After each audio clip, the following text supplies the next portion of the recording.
Curtis, thanks for coming. Thanks for having me. Glad you're here. Thank you. Awesome. Obviously you're an entrepreneur, you have your own business, so why don't we get into that? How did that entrepreneur part of you start? Were you raised in an entrepreneur house? Yeah. So for those of you that know my dad, Kearney, he's sitting over there and he's hiding in the corner. He does not like attention, so make sure you all wave at him because he hates this part. My mom and dad both were owners and operators of the Frontier Peterbilt truck dealerships here in Saskatchewan from 1981 until just a couple of years ago, I think, actually. And so, yeah, growing up in an entrepreneurial household, you just knew that there was some sacrifices that you had to make. And, you know, Dad has a really high esteemed degree of grade 8 and being naturally gifted, being Ukrainian and all. So he's one of the wisest people I know that way. But just a good old-fashioned hard work. You know, I think the biggest lesson Dad taught me from the time I was really little was credibility is everything. And for some reason, that was the one message that really resonated with me. He had lots of messages. He always talked, never shut up, actually, but he was always trying to philosophically describe something in a metaphor that didn't make sense to anybody but him, and whatever. I guess grade 9 was too much for me. I should have stopped at grade 8, and then I would have understood, but he was good at trying to get but all of those messages, yeah, I did get credibility was everything. So I learned at a young age not to screw anybody over, you know, and not to burn any bridges, and remember that this is a small city, so things can come back and either haunt you or love you, one way or the other. I've done this now for long enough to know that there's that kind of common thread within Saskatchewan entrepreneurs, and credibility is part of that aspect. It's kind of the whole package of how we're presenting ourselves to a smaller community that's going to feed off of each other. I mean, potentially Alberta's a good example of what happens when the credibility is shot, right? Aye, too soon?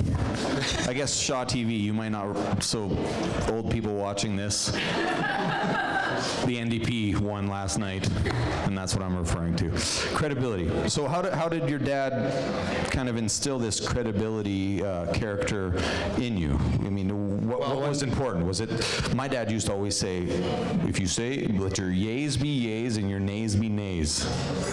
Oh, if he wasn't beating it into me physically with his fist or his cowboy boot, he was then saying, I can't remember, there was so many of them, but I think the one that, mean what you say and say what you mean, I think that was one. I don't know, I tried to block them out of my memory. I've had a lot of therapy over the years that's tried to erase some of this trauma, but certainly there's been a lot of them, and so yeah, just, you know, you might want to, you know, not go to work that day, and you might not feel like doing what you want to do, but you still push through and remember who's filling your seats and who's eventually going to pay your staff and pay yourself. So that was I was always remembering that. Just, you know, don't forget who's making you successful, right? It's really the little things that make a huge difference in business and life. We all have those days where you don't feel like working, or you don't feel like this is your responsibility. I find the people that I interview are the people that always do the stuff that they didn't feel was their responsibility, or didn't do stuff when they felt like they did stuff, when they didn't feel like they should, right? So you grew up in this entrepreneur's house. You've got the great experience of delivering flyers. What did high school look for you? And I can tell you that I can imagine what it looked like for you as being a son of an entrepreneur as well. You're doing lots of random odd jobs, right? Yeah, for sure. Yeah. So what was the first, was the first real job in your dad's company? Yeah, And let me guess, it wasn't a cozy job. You didn't have an office, did you? Yeah, it was huge. It was the biggest office in the place. It was outside. Yeah, exactly. Were you picking up nails for like 10 cents so the tires didn't go flat? Well, they were picking up nails, but not for 10 cents. There was no pay. Yeah, that's fair. You want a roof over your head, you go home. Actually, it was pulling weeds, to be honest with you. So thankfully, Thankfully, it was seasonal. But the weeds, because Dad didn't want to pay anybody prior to me being old enough to do it, so the weeds had roots that were about 10 feet deep. So it took a tractor to get them out, but I had to use my hands. So that's where I got into being fit and learning at a young age what hard work really was. But I think I did get paid $2 or $3 an hour. You're working for your dad part-time, graduate high school, right? You've been working, was that kind of your main job throughout high school with your dad? Yeah, I forgot to tell you that. So yeah, high school was fun. High school, I used to use high school to plan my weekends. So I'd go to high school to, I enjoyed it. It wasn't, sitting in that classroom was not enjoyable because I think I have ADHD still, and I don't think I was diagnosed properly back then, Mom. I probably should have been medicated, but I wasn't. So I couldn't. Just sitting still just wasn't my thing. Going out on the weekends and partying with my friends, yeah, for sure. And I'll work hard. Yeah, I'll make some money so I can afford to buy the beer for the party. That's cool. It was really good. Like I knew I wasn't going to go to university. I had no interest. It was like the soonest I can get out of here, the better. And I just want to start working, get on my own, start doing some stuff. So that was my goal. I'm really glad I did that. But working for Dad on the weekends, I didn't have to pull weeds much past 14, and then I was actually allowed to work inside the building, but it was in the parts department, so I was doing all the awesome jobs like sweeping the floor and packing up crap and shipping it to certain places. Eventually you're getting into the restaurant business. We know that part of you. I mean, at least I know that, and some of us know that. A lot of people have come to see you. But your dad's business is kind of that heavy machinery, blue collar, really no link to the restaurant business besides being terrible tippers. Well, yes. And I don't know that for sure, Granary. Accurate assessment, I would say. So you stopped working for your dad. What's your next move? So I actually got a job in the airline industry. Just a buddy of mine from high school was working on airplanes. I always loved airplanes, and I really wanted to do what he did, so he got me a job out there. It was a great job. It was fun. It was hard because it was outside, but I didn't care. I was moving out. I moved out right after I graduated high school, and to put it into perspective, my rent payment, I had a roommate, and our rent was $525 a month for a 2-bedroom apartment, and I lived the night before I was leaving, and I think Dad probably remembers this if he thinks really hard. His memory's going in his old age here, but if he thinks real hard, the furniture that I had bought from Value Village for $28 was sitting in my room with a little bit of clothing and a bed that was as comfortable as this table here. And I was moving out the next day and I had $8 in my pocket. And I was kind of worried because I was going to have beer for my buddies that were going to help me move in. And I was only 17, but I had guys that could pull me beer too, which was good. So and actually, Dad, they were your employees. I shouldn't tell you that. And I'm not going to lie, I might have tried to pull on Dad's heartstrings just a little bit because I was thinking, the cheap old Ukrainian, give me some money here. I only got $8. He didn't give me anything, which was cool. I actually appreciate that because we've got 2 boys, and I hope that one of them asks me for money when they move out because I'm not going to give them any either. And we moved into this apartment the next day, and it didn't take long because we only had a shitty chair and a shitty couch from Value Village and a little bit of luggage, and away we went. But I'll tell you, that was the proudest moment of my life, and it was, well, not the proudest, one of the proudest for sure. And it wasn't in a bad neighborhood. It was in the North End, and so I worked at the airport and made pretty good money and could self-sustain. It was a good feeling, so I really liked that, and I did that for a couple years, and then Dad had an opportunity for me to come back to work at the company in a different capacity. I didn't have an office, but I was working inside again. Actually, that's where I got to work with Chelsea at Frontier Collision Center in the parts department, which is what my experience was prior in the main dealership on weekends. So I was still living on my own, still self-sustaining, but back working for Dad. And it was okay because I wasn't working in the same building as him. I was a little bit disconnected, but it was that was a great year. That was a really, really great year. I made some great friends that I'm still very, very close to. That was because of that experience. So, your dad aside, you're working through this process now. You're working with a different manager at this point, right? Yep. With a totally different team. You're learning a lot, aren't you? You're learning a lot of personality styles. Yeah. So how long did you work in the part? I was there a year and 4 months. So it was. So what was some of the processes you learned in that part? Because I mean, obviously you're no longer in that industry, but there's things that you can kind of take with you and you're applying as you're leading now, right? Accounting was one of them because entering invoices, I never knew what they were before that, and I would always throw them out when I was in in shipping and receiving in the parts department. Yeah, and they get really mad because I throw the invoices out. Yeah. I don't know. Why didn't they tell me they were important? I was only there Saturdays, but whatever. So, and usually, I mean, I might not have been on my A game on those Saturdays most often, but yeah. So I learned at the collision center the importance of managing inventory. So that was important. Of course, the accounting piece, because I was actually having to enter my own invoices into the computer system, which was really cool. And then people skills. That was the biggest thing. Is I had to learn how to deal with like the guys in the back that thought I was kind of like a spy, and so I would come in there and they were like really standoffish, and I'm like, hey, I'm one of you. Don't worry. Like I don't care if you're stealing. Well, I do care, but I had to kind of win them over. You know what I mean? And so that took some time. So it taught me how to be genuine and sincere, and not tell people what they want to hear.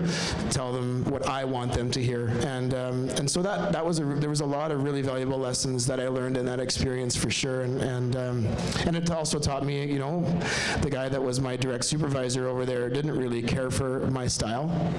And maybe I said a few things I probably shouldn't have. Now maybe I did use the boss's kid card a little bit to my advantage, and it backfired. So, and I'm glad it did.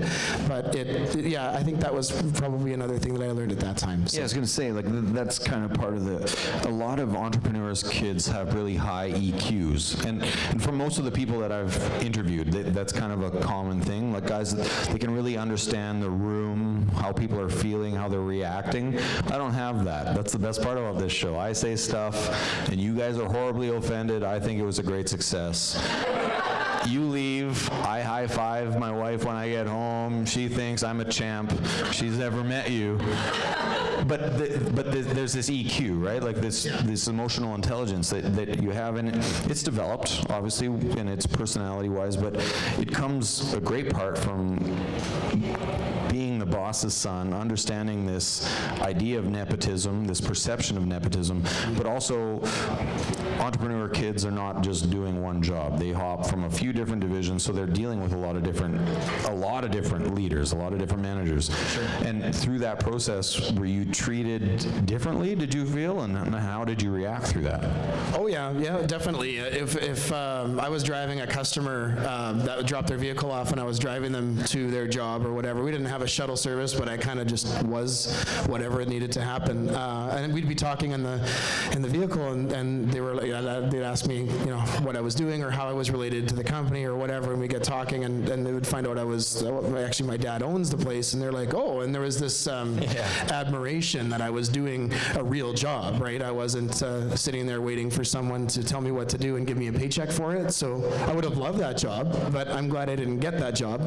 And so learning how to where people react, where you're getting acknowledgement for being a real person, I guess was probably what I learned out of that was, and even if it was the guys in the back that for the first couple months thought I was this snot-nosed little punk rich kid that was there to squeal on them for everything that they were doing, when really all I wanted to do was go and sneak into the bar underage with them, because I was only 18 at the time, and they were like, hey, and we aren't going to talk about work, and we're not going to talk about anything, and we're just going to be guys and hang out and it's all okay. And so then it was like, oh, then you'd see people's reactions, and they're like, you're just being yourself. Okay, cool. So then now I figured out, you don't put on these false airs and don't try to be someone that you aren't. Just be who you are. And yeah, who cares who your dad is? No offense, Dad. And who cares where you worked and what you did? Just be yourself. And that's usually how you win people over, so to speak. So that's kind of what I took from that. So you do that for a year and a half, Yeah, just about a year and a half, I think. And then where'd you There go? was a parting in the ways. My boss maybe didn't care for my style some more, so I just decided, you know what, man, screw this, I'm out of here.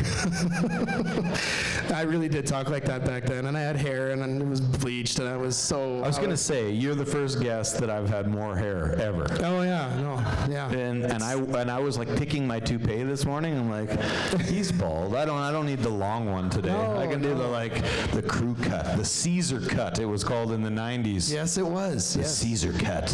And some guys did it straight, and some guys spiked up the bangs. Remember that? The spiked up bang guy in the 90s? Yeah. Just caught mosquitoes and stuff. Anyway. Frosted tips. Frosted tips. Frosted tips. And then, so it depended on my mood. The mood that I had that day that I talked to my boss inappropriately might have not been the best hair day either. That's fair. So I moved along, but again, still living on my own, I got to pay the rent. So I got into the restaurant business, and it was like, okay, I need to make some money. I want to have some fun. It seems like a fun industry. So I was 19, and and I'd worked in the kitchen prior to that, and I'd worked at Little Robin's Donuts on Idlewild Drive, and that was always fun. But that wasn't really restaurant. I wanted to get into fast-paced, more money. I wanted to bartend. I wanted to get into this Tom Cruise kind of lifestyle, because I kind of thought I was him back then. Yeah. So I started at this great restaurant that is no longer there, but it was, for any of you that remember, Pasta La Vista on the corner of Circle and Miller. Yeah. Remember that place? Yeah. So that was cool. Oh wait, no, you know what? I lied. Before that, I had a 2-week stint. I got to tell you this story. I had a 2-week stint at Future Shop. I almost forgot about that, because again, therapy taught me to block that out. Yeah. And so I was in sales at Future Shop, and oh my God, that was the darkest 14 days of my life. I was okay on the training part of it. I was okay on having to wear the clip-on tie and the name tag thing.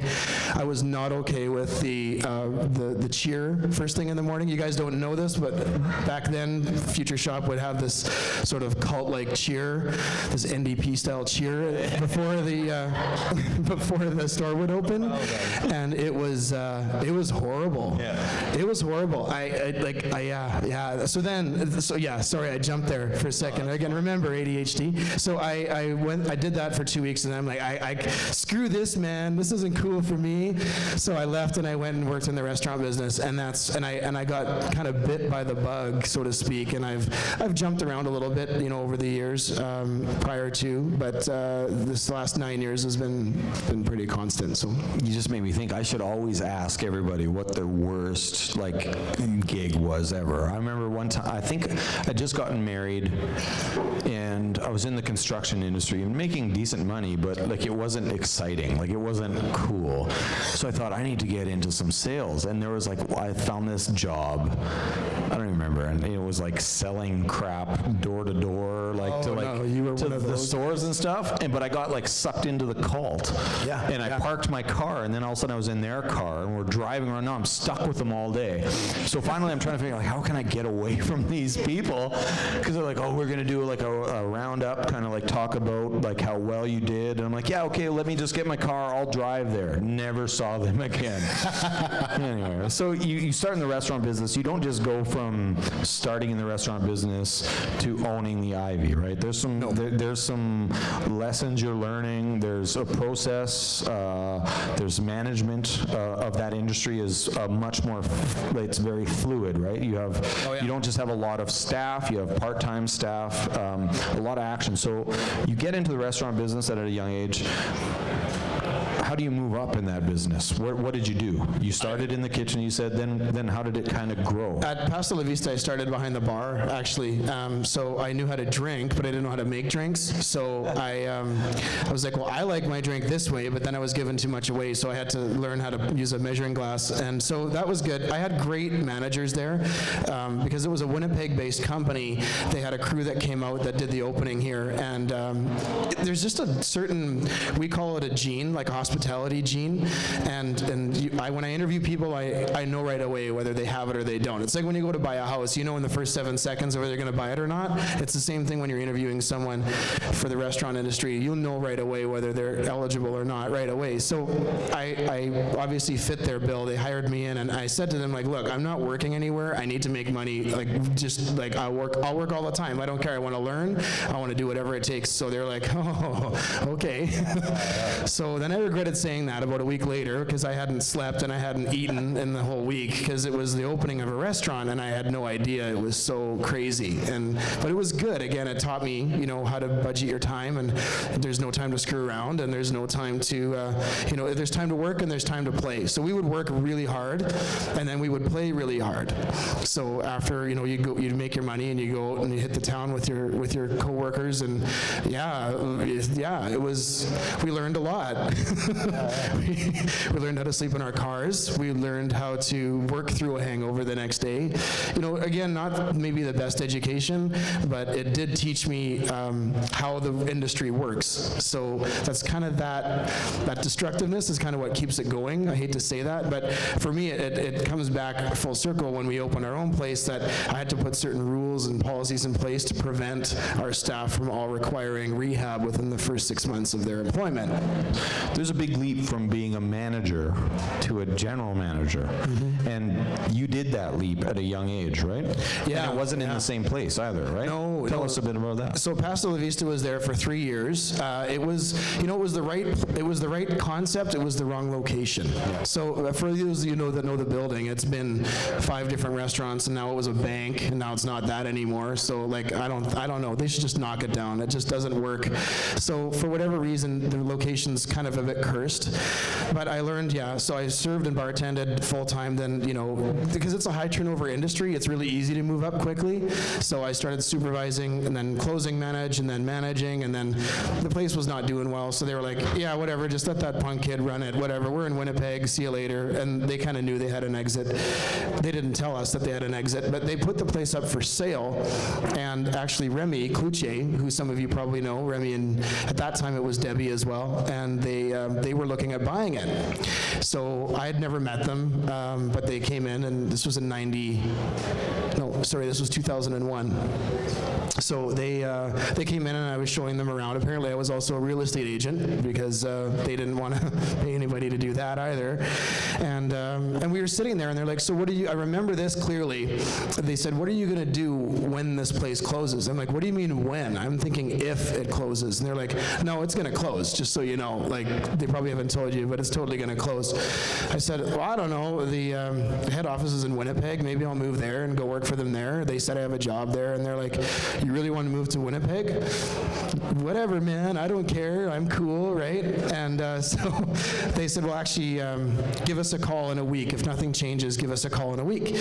I didn't know what that meant. Again, stupid, right? So they give me their card, and sure enough, a week later, in walks these guys with all this equipment, and they're starting to unload the place. They're starting to take, the bailiff was there that was taking out, like, they owed money on all this equipment. They weren't paying, so they were just like, yeah, and it's gone. So good luck opening a restaurant with no ovens or stoves.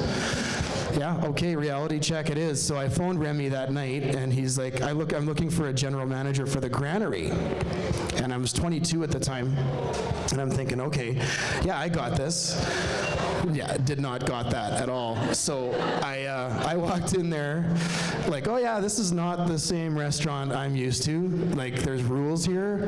The owners are here. What do you mean there isn't free booze after 9 o'clock for the staff? What the hell kind of a place is this?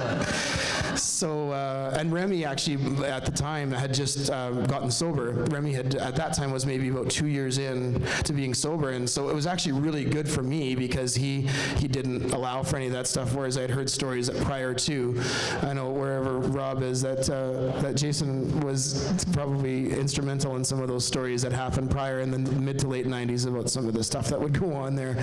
So it was good for me. And actually, you know, Debbie's dad, I don't know if any of you knew Joseph Young, Joe Young, that owned all the KFCs here in Saskatchewan. Actually, he brought KFC to Canada, was a really, really knowledgeable man, very knowledgeable man, and was awesome. And he taught me a lot. He would come through there and he would just tap me on the shoulder and walk me through and say, hey, when you see that, that means this. You should really do that. And remember this and that. And just tons of stuff that really taught me just basic, simple stuff. So here I am. I'm 22. I'm the GM of this huge, busy restaurant on 8th Street. Don't know what the hell I'm doing, but I'm learning quickly. And then it was different too, being like I saw the staff kind of taking advantage of the place and not really showing a lot of respect, and it was kind of the thing the way it was there. So I had some work to do, and so I said, you know, I'm going to prove to Remy that I can clean this up and he can make more money. And so I fired 32 or 34 staff within 3 months of me being there. And how old were you again? 22. That's a big deal. Firing people, Yeah. I've always said I'd never want to work for someone that likes firing people. I don't sleep for like 2 days if I know I have to fire someone. No, I didn't enjoy it. You're 22 and you have to fire 30 people. That in itself is a life lesson. Yeah, it was hardcore, and all of them were older than me, and one of them had worked there for I think 12 or 13 years at the time, and I was going to make change. I was going to make results for these guys, and so I did, and we brought in some. Does anybody remember? Did Michelle, Deb, do you remember Thursday nights in the Granary Lounge? Yeah, right, yeah, see, so I'm not going to toot my horn, but I might have started that. I mean, it had gone back way back in the day. It was always a busy place on Thursday nights for some reason, so we started Thursday nights back up again, and we put male servers on the floor, and we put female bartenders behind the bar, and we did cheap martinis and cheap import beer. So I was like, yeah, this has got to work. So the guys would come, sit up at the bar to look at the girls, and the place was full of women, because they were getting served by guys, cheap martinis, like really cheap. They were like $3. So Remy would walk in and he was like, oh my God, this place is full, and mostly women, so he was happy. So there was like this huge thing, and then it just grew from there, and for like a year and a half, it was like the place to go on Thursday nights, and it was a night we didn't ever make money before. So we stopped some bleeding, we generated some income, and it was like, okay, now this place is doing something. So I'm going to keep going on that for a sec because there's an important part of the story. So right after all that happened, all of a sudden, there was no cash flow. Remy phones me one day and he's like, we're busy as hell. Our costs are in line. We have no cash. And I'm like, well, I don't handle the cash, so it can't be me. And he had a bookkeeper that was pilfering money left, right, and center. And she actually, I don't know if any of you know that story, but she nabbed him almost $200,000 in gift certificate fraud in less than 2 years. Wow. So again, another lesson I learned was like, oh, okay, don't use paper gift certificates. You know, look for these trends, look for those trends. And they actually ended up pursuing her, and they won. She ended up going to jail. But that was a devastating time for them, and thankfully they had the ability to see it through. What makes you go, okay, you know what? I have a feeling I know, but I want to hear it. So you're the GM, which is a success for a young guy. What inside of you wasn't content with that? Now, where are you going now? You're the GM. How's your brain working? What are you wanting to do? Well, I was seeing challenges, like, okay, so how long am I going to do this? Like, I was seeing some employees that had been there for 20 years, 25 years in the same position. The guy that still cooks steaks at the Granary has been there since 1980. He's still there. Wow. Dennis, he's the greatest guy on earth. Grumpiest SOB ever, but the greatest guy. And he's still there. And it's like, you know, I could easily fall into this trap. And I think I'm going to do something. You know, I want to work for myself at some point. I don't think I'm ready. I don't have the money, so I got to figure something out. Then some people that used to be customers of mine that I would wait on at Pasta La Vista came to the Granary one night, and they were like, oh, you're over here. Oh, that's great. Oh, awesome. Yeah, we're visiting. We're catching up. Oh, you're the manager. Oh, good for you. That's awesome. Hey, we have this opportunity that we'd really like you to come and check out. And they owned a salon salon product distributions company. Yes, salon products. That's what happened to my hair. I was experimenting too much. And they were like, yeah, our son is getting moved up into this new position, and we really want someone to take over his territory. And I'm like, yeah, right, salesman, shampoo, like, whatever, man, you're not cool. I like my late nights, I like my parties. And they're like, no, just consider it. So I thought about it, and I looked at some of the things that they were showing me, and I was like, this can't be right. Like, there can't be that much money in shampoo. Little did I know there was that money. And so I pursued that opportunity, and I remember going to Remy, and I'm like, man, I gotta tell you something. Like, I got this job offer, and he's like, thinking it's another restaurant, right? So I tell him who it is, and he's like, you're serious? You're gonna leave this, what he called rock star job, and it was a rock star job at the time, to go sell hair products?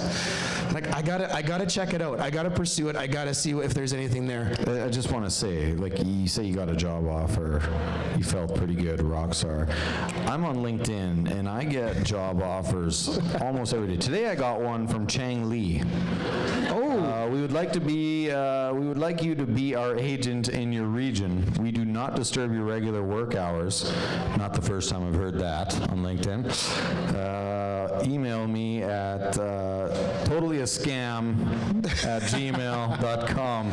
Why didn't I get one of those calls? But I didn't have internet back then. That's what it was. That's exactly right. Back in those days, kids.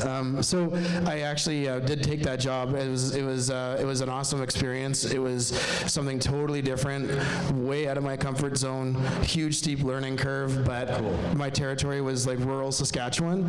So I'd pull on up to Delmas, Saskatchewan, and there'd be 4 ladies getting perms, and I would lap dance those ladies with my words and my charm, like, not really, you know, like, and they loved it. And so I was making tons of money back then. It was crazy. That was in 2002, and 2003, sorry, and it was like, it was crazy. I had no idea. So then, of course, you know, you're living hard and partying because you're like, oh, I got all this money and I'm only working 3.5 days a week. Typical sales job, right, guys? And so it was great. And then again, going back to working for a family-owned enterprise, something totally out of the industry.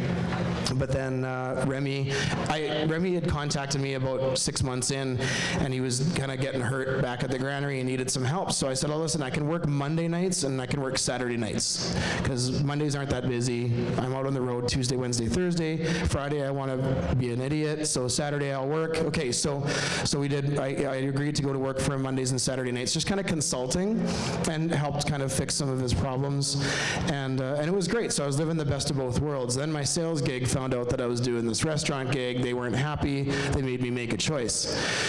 So, screw you, man. No one's telling me what to do. I'm too cool, so I go back to work in the restaurant business. But Remy and Debbie had the 2nd Avenue Grill at that time as well, so I was running that place and a little bit of the Granary for them. I was kind of spot checking things here and there. But so yeah, it was like I was back home again. This time I was making more money, so it was like, okay, good, I'm happy. Everybody wins. So I thought, right? Yeah, exactly. But then things change. A divorce ensues, and always a divorce. Yeah, not for me, but unfortunately for Remy and Debbie, and it was a very amicable split. But what we had talked about was I was eventually going to buy shares in 2nd Avenue Grill. So there was my opportunity, right? I don't want to be working for the man all the time. So this was my out, and I was going to sort of sweat equity some of it, take portions of my salary and bonus to put them towards shares. But then when the divorce happened, fair enough, had to kind of renege on that. It's like, I don't know what's going to happen. A lot of her family had the property and stuff.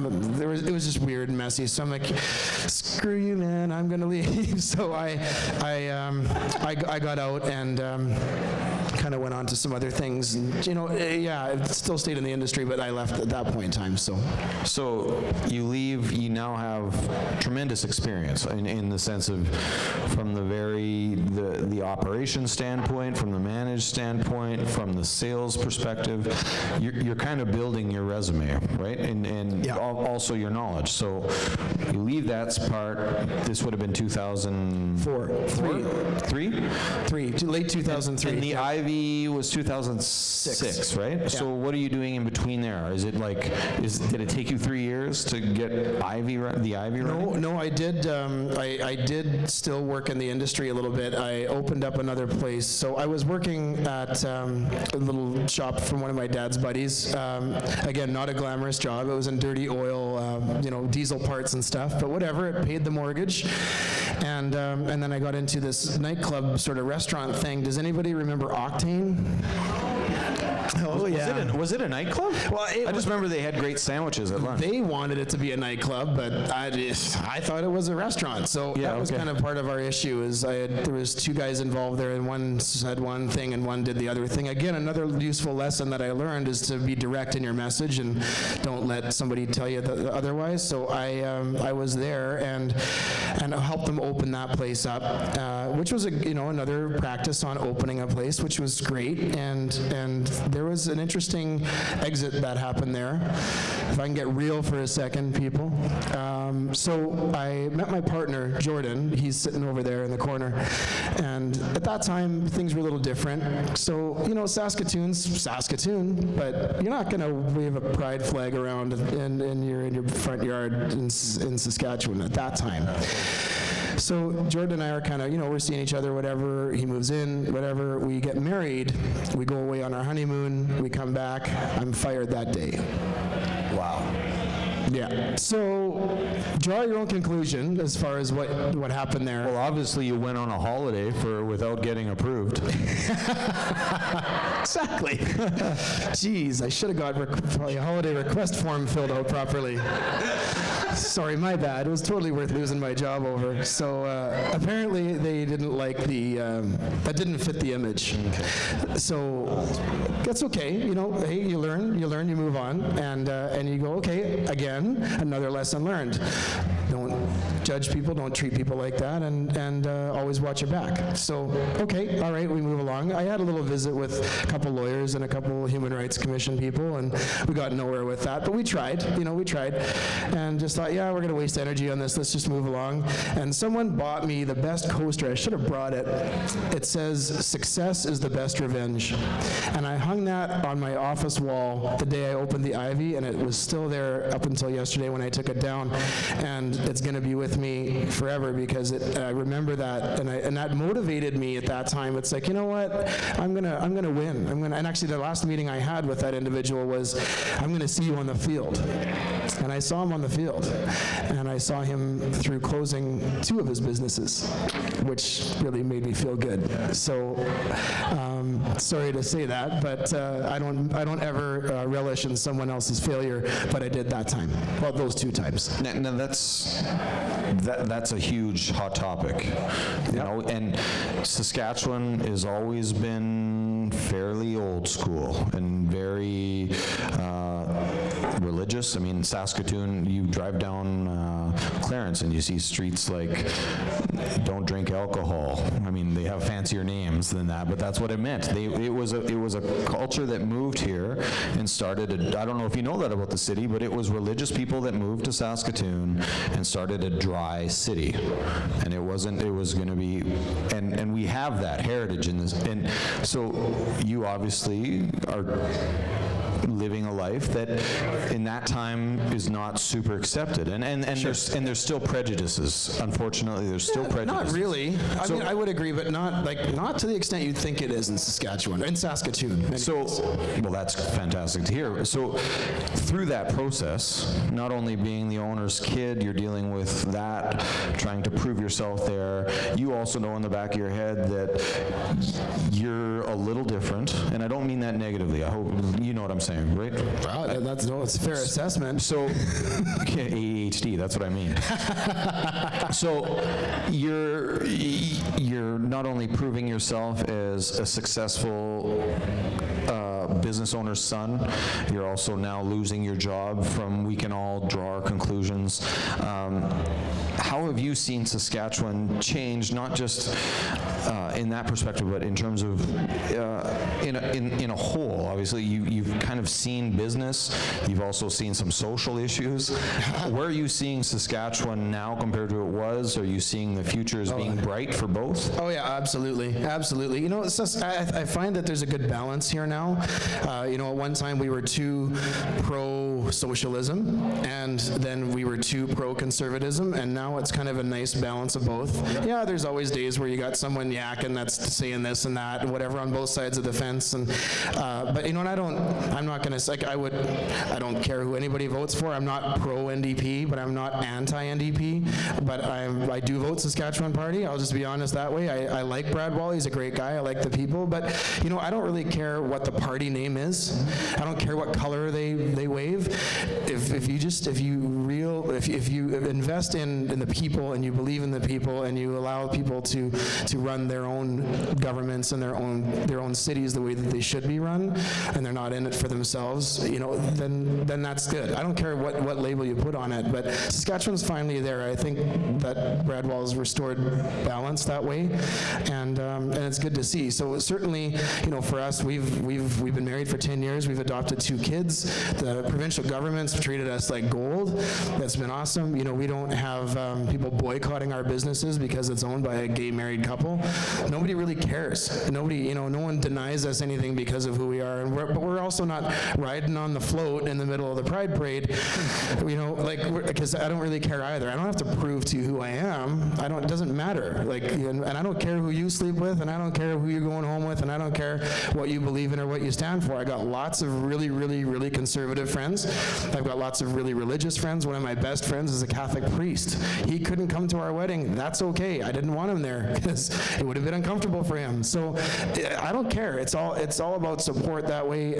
You know, we've been very fortunate here in this city. People haven't treated us any differently. You know, it's not, yeah, we're not in the norm, but we're not trying to be in the norm, but we're not trying to be outside of the norm either.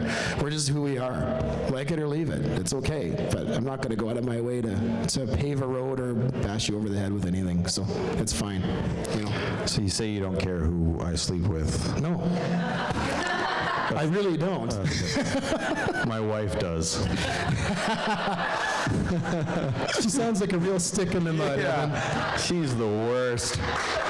She's actually here tonight for the first time in like 2 years, I think she's here, because we're going to the Counting Crows. Anyway. And I said, hey, why don't I take you on a date where there's free beer and appetizers? You big spender, you. Thanks to Sutton Financial and Jeff Raskin Associates for the cheapest date I've had in a while. Anyway, you know, yeah, it's encouraging to hear that, and it's inspiring for me, because business and life really should have little to do with what you do as opposed to who you are. For sure. I mean, if you're ripping people off, that's something completely different. But it's encouraging to hear that you're not feeling that pressure. So now, no, not at all. 2006, the Ivy starts. You said, look, obviously you're out. Is that the right? Sorry, you know, and I don't mean to be ignorant. Like I really whatever, don't. man. You're so not whatever, hip man. and cool. You're so not hip and cool. Yeah, Go listen to Pearl Jam 10. I love that album. Thank you for laughing. One person knew the album that came out in 1991. Anyway, greatest album of all time. Totally. Well, you know what? I've been into Pet Sounds by the Beach Boys the last like 2 weeks. Sometimes, someone bought that album. My mom used to spin it. My mom used to spin the record of it, and it would be like, wouldn't it be nice if we... I just remember that. Anyway, that album is ingenious. Anyway. That's pretty gay, buddy.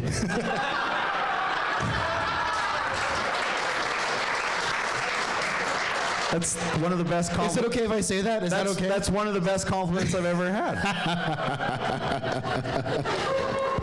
Really? Would I fit in? I just assumed I looked way too bad, honestly. You're not that bad, buddy. It's okay. But I think you'd feel Curtis, I appreciate this so much. Why don't we end like George Costanza on a high note? No, I'm just Okay. kidding. I'm just kidding. So 2006, you're starting your business, the Ivy. That's been almost 10 years, and 10 years in the restaurant business is a success. Like Yeah, it's even a huge. year in especially a new business. And you start downtown. The Keg used to be there. There's a furniture place there, right? Yeah, Urbane Furniture. So how did you get that location? How did you get the idea for the Ivy? And how did it last 9 years? So the building was for sale. They needed to get rid of it. It was kind of, a 2-year vacancy. They had to get rid of it quickly. So thankfully, Dad was home from Mexico for a week, and he has not a lot of vision. So he was not believing me, and I said, just listen to me. Look at this building, and he's like, yeah, whatever. Just make him an offer, and I'll co-sign your loan for you. And I'm like, really? Holy God, I got to do this quick before he changes his mind. So I did. I wrote an offer on it, and for half of what they were asking, and they took it. And I was like, oh, now what? I just bought a building. We better open a restaurant. That's all I know how to do. So I'm not going to put a hair salon place in there. I was bald by that point. So I got to it. I'm like, okay, all right, I got to start designing something. And I mean, I shouldn't say that. I did always want to do it. I just didn't think we were going to get that building. And we never really thought about maybe where the location was. Looking back, it was a great investment, the real estate for sure. But thinking like, I'm going to I had the Field of Dreams mentality where if I'm going to build it, they're going to come, right? I've been in this city my life. I'm a rock star. I got this nailed. Yeah. So I opened the doors November 24th, 2006, and there were a few crickets for the first couple of weeks, and then we started cultivating business, and I just did it the old-fashioned way. I got out to the Mayor's Gala and to the Mistletoe Ball and to the Black Tie Bingo, and I did all these things, and I started sort of rolling in these crowds to try and let them know who I was. Again, not trying to prove anything, but asking for the business. I want you guys to come and check us out. So we did that, and when the Junos were brought to Saskatoon, we were very fortunate to get chosen as one of the places to have one of the VIP after parties after the Juno Awards were done. So all the famous people in town were coming to our place for their big after party, and that kind of put us on the map a little bit. People were like, where is this new place? This is so cool. Why are all these celebs hanging out there? And so I ran with it, and we started doing some special events, some sort of really unique things, and we worked hard. Like I'd be in there at 3 o'clock in the morning, unscrewing booths and tables from the walls and putting them in a trailer in the parking lot and bringing in a stage and hanging lights and having a party in there, and then the next day putting it all back. And so we were kind of utilizing the space to its maximum capabilities, and then we started catering some house parties, catering some really big events. And when people would ask me, I would literally crap my pants, but I wouldn't let them see that. I would be like, yeah, for sure we can do that, absolutely. And I'm like, oh my God, what the hell am I going to do? How am I going to cater 500 people at Dutch Growers for chocolate liqueur? How in the hell am I going to do? I don't know. We're going to figure it out. So I go back to work, and they're like, you're what? We're what? Like my cooks are like, man, screw you. Screw you, man. You're not cool. Yeah. So then they would I'd be like, trust me, if you get through this, I'll give each of you guys like $500 cash. I swear to God, just get me through this. So we were renting ovens from Handy, and we had cords hanging here. I'd have electrician buddies come and rig this thing up. I don't know how the place hasn't burned down, but we would just do whatever we could, and then we would get like this old crappy van, and we would drive stuff over there with the heat cranked in the middle of July so it didn't cool down, wrapped in like 30,000 pounds of tin foil, and you're just like, oh my God. And then you show up there and you're like, oh, okay, I'm good. Yeah, I'm good. I'm not sweating, and okay, I got to do this party, and you put it all on, and then you unload it all up at the end of the night, and everybody's drunk and they're happy and they just love you, and you're like, oh my God, I can't ever do this again. And then they call you the next month and you do it again, and it was like, but your restaurant's only half full, right? So you do what you got to do to pay that mortgage. And when the bank of Dad is beating down your door, you got to pay that mortgage. He's short and stocky, but he's mean. Packs a mean punch, that little badger over there. So, well, you Ukrainians are terribly mean people. Oh my God.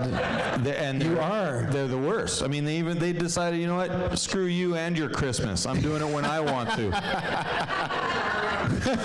He's even laughing. That's good. I was worried about that joke. I wrote it like 2 weeks ago.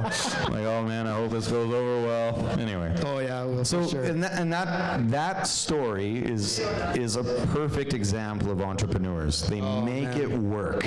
I've had discussions with people that are frustrating at points where they just assume rich people just sit around and do nothing, and I've never seen that. I've never seen that. There's people, of course, you watch reality shows, and there are people out there that have some kind of great life that don't have to do much.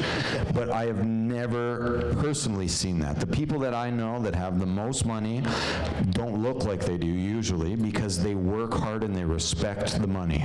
And they respect where it comes from, and they expect where it needs to go. For sure. And that's a great story, exemplifying that. Yeah, no, we needed to survive. Failure was not an option. And everybody told us that we were going to fail. Our banker told us we were going to fail.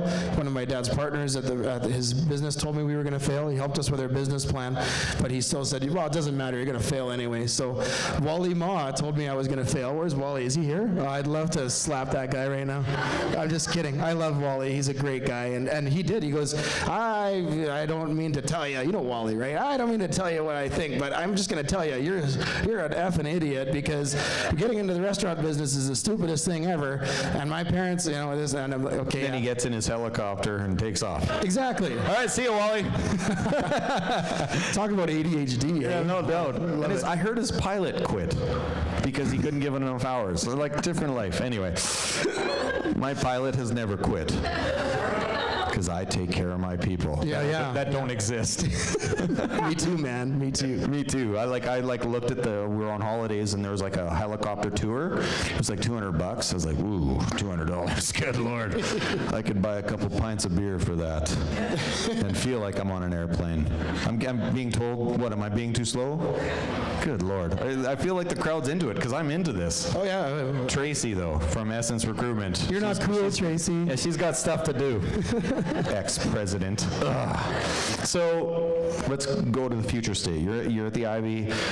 Some people know, some people don't. Now, Curtis Korchinski is Milestones. Yeah, part owner and operator of Milestones, yeah. Which means the Ivy would be a conflict, correct? So what's been this process? Where are you standing now? Because we owned the real estate where the Ivy was, it was always my vision to make it a really huge, successful restaurant and then sell it to some poor, unsuspecting sap, and then be his landlord, and then I would just, move on to the next phase in life. And it probably wouldn't have been in the restaurant business. That was kind of my plan, but things changed. So Milestones is looking at coming to Saskatoon.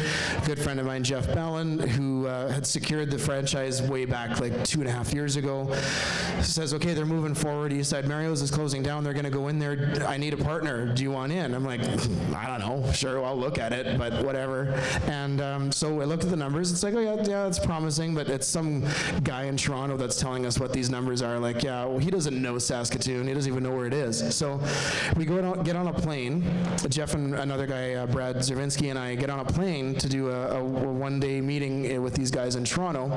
And they had some research done on me. They had this binder full of all of my information. They knew way too much about me, and it was kind of creepy. But they were like, if you're going to be the operator and you're going to be invested with this, we really want to go forward with you guys. We really like to do this. Oh, okay. So they take you out for lunch and they give you this fancy sparkly water and these little lemon things and this, like, they feed you all Hold this on, food. lemon things. What are lemon things? They're not lemon wedges. They're so intricately cut. I've never seen anything like them. It's a Toronto thing. I don't know. Yeah, Toronto's the worst. Easterners. So we get wooed. People love Toronto here. And on our way back to the airport, the CFO says to me, oh, by the way, you need to sell your restaurant within the next 6 months, for the 6 months of opening Milestones. And I'm like, oh, okay, then the conversation's over. I'm not doing it. And so my partners were like, what? What do you mean you're not doing it? I said, I'm not doing it. No, screw you, man. No one's going to tell me how to run my business. There's a consistent theme here. You notice that? Yeah. So I we get to the airport, I have a couple of drinks. I was mad. I had to cool down. Get on the plane. We're talking. They're kind of, they're leaving it to me, whatever. I get home. I talk to Jordan. I'm like, I don't know, man. I don't know. And then it's like, well, maybe it's not a bad opportunity. So we dug into it a little bit deeper. We had 3 days, so it was really quick. And we said, yeah, okay, you know what? Let's do it. We'll find a loophole somewhere with a lawyer that's going to get us out of this mess. We're not going to actually have to sell the place. So, perfectly honest, we moved forward with the deal. We opened March 30th. I put my restaurant on the market just because I'm like, whatever, it's not going to sell. I don't really care. I don't have to. I'll figure it out. I'll create some new company. Someone else can do it. I can do that. Well, there's always a way around things. And Jay and Danny Beavis from O'Shea's, great friends for the last number of years, approached me and they're like, hey, I heard you have to sell your restaurant. I'm like, yeah, but I'm not worried. I'm playing it all cool again. Meanwhile, I'm crapping my pants still, thinking like, how am I going to pay the mortgage on this place? That's another theme. Very consistent theme. So I'm glad these chairs are not padded. So we move along and they say, yeah, you know what, we want to do it. I send them all the information and I was thinking, yeah, they were in for brunch. Like, they had a couple mimosas. Like, they're not serious. No, they were serious. And so last Monday, we actually inked the deal for them to buy the restaurant, not the real estate, fortunately. So we have now entered into a new phase of life with these guys. And with Milestones being very, very busy, it's kind of, for me, it's allowing me to focus on family a little bit more. And Milestones has got a different system in place. I don't have to be the guy all the time, whereas at the Ivy I did. So it's going to get a new energy. It's going to be exciting. Those guys are going to do really, really well, and they're going to give it the attention that it deserves, that it hasn't been getting from me for the last half a year. So, and you were being modest in terms of Milestone's start. It's the biggest. It's already the biggest grossing one there is, right? In Canada? It's the highest grossing Milestones in Canada, actually. So that's awesome. We're very. Thank you. I'm not going to say that it's yet the most profitable. We have a few issues there that we're trying to work out, but it's only been 5 weeks, so we're happy. But Toronto now knows where Saskatoon is. They didn't know before, but seeing our numbers and our liquor to food ratio, yeah, they were like, well, how do you sell $1,800 worth of alcohol before noon on a Sunday? I'm like, I don't know, there's just people coming in drinking. That's what they do. So it's been huge. We are very... Drinking before church. That's how we all get through it. Before, during, after, right? Yeah, depending. So, for me, it's kind of, it's definitely renewed my energy in the industry. At the Ivy, I was, it's 9 years, and it was always really hard to, what am I going to do next to keep it fresh? What am I going to do to keep it exciting? How are we going to keep it on the edge? Because you have to do that with restaurants all the time, and bars for sure, because if you don't, you sit back on your heels once in that business, you're going to get run over. And there's always someone new coming in. There's always something better. There's always something fresher. So you got to stay ahead of the curve. And now with Milestones, I can kind of sit back and let head office tell me how to do that. Well, they do it. They do everything. It's the easiest restaurant gig I've had yet, and most enjoyable, I would say, because it's really nice to see how well we're being received in the Saskatoon market. So yeah, that's great to hear, man. Yeah, we really appreciate it. What I love about the entrepreneurs who, I was getting, I'm going to say it cool, I was getting driven here by a cab. Anyway, and he was telling me about Bill Doyle. He used to drive Bill Doyle, and I said, oh yeah, I interviewed him at Chamber on Tap a while ago. And one of the things that intrigued me the most about him is I asked him, okay, so take making $300 million a year off your plate, what would you be? And he said, I don't know, was anybody here for that? There's some people here, right? He said, I'd be a priest, and that blew my mind because I didn't see that coming. That's polar opposite. And what I love about people is Curtis, the business owner, is just one aspect to you. There's lots of aspects. A family man, and you're in a band. I'm in 3 bands. You're in actually. 3 bands. Yeah, Oh, I'm in 1. 3 bands. Never mind. Sorry. I was going to say, why don't we jam sometime, Curtis? And are you the singer? That's your thing? One of the bands I am, yeah. What are the other ones? I play Cowbell? the cowbell in one and keyboards in the other one. Really? Yeah. Nice. Yeah, I'm a so you keyboard guy. music your whole life? Yeah. Your parents got you in lessons? Oh, yeah. They beat those into me, too. Yeah, not gently either. No. I hated piano lessons. I hated sitting in front of the piano. Anyways.